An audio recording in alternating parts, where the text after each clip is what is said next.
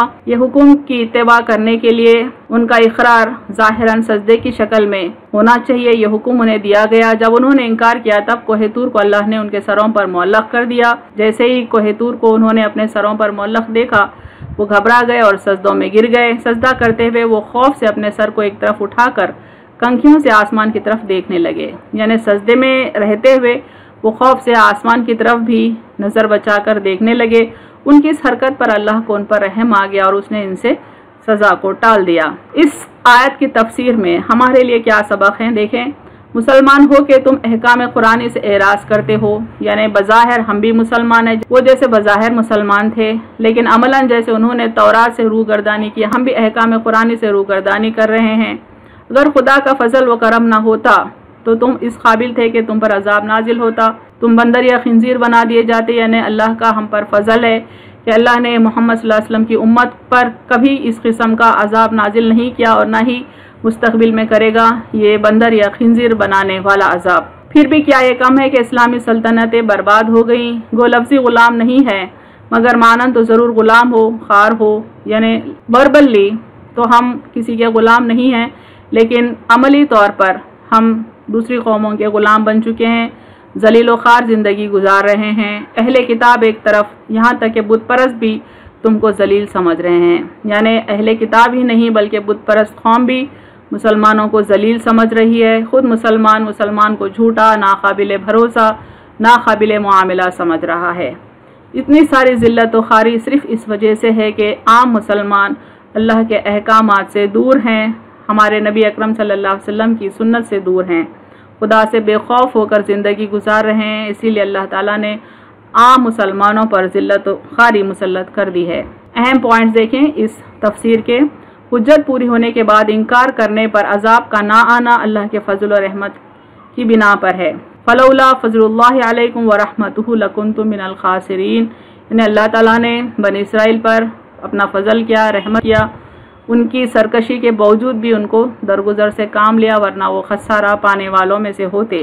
یہ اللہ کا طریقہ ہے کہ وہ اپنے بندوں کو کئی بار درگزر کرتا ہے، انہیں سزا دینے سے پہلے، اس کے بعد ہی وہ انہیں سزا دیتا ہے۔ بنی اسرائیل قوم کو ہمارے لیے ایک نشان عبرت بنایا گیا، یعنی ہمارے لیے ان کی زندگی ایک لیسن ہے، ان کی جو غلطیاں ہیں وہ ہمارے لیے لیسن ہے، ان کی جو سزائیں ہیں وہ اس میں ہمارے لیے سبق ہے کہ وہ مسلسل اللہ کی نافرمانی کے سبب اس کے عذاب کے مستحق ٹھہرے۔ مسلمان قوم بھی آج کے دور میں ذلت و خواری اٹھا رہی ہے، اس کا سبب بھی اللہ کے احکامات کی نافرمانی ہے۔ یعنی آج کے موجودہ دور میں مسلمانوں کا جو ہیوملیشن ورلڈ وائڈ چل رہا ہے، جو سفرنگز چل رہے ہیں، اس کی اہم ترین وجہ یہی ہے کہ عام مسلمان اللہ کے احکامات سے بہت دور نکل چکا ہے۔ وآخر دعوانا ان الحمد للہ رب العالمین۔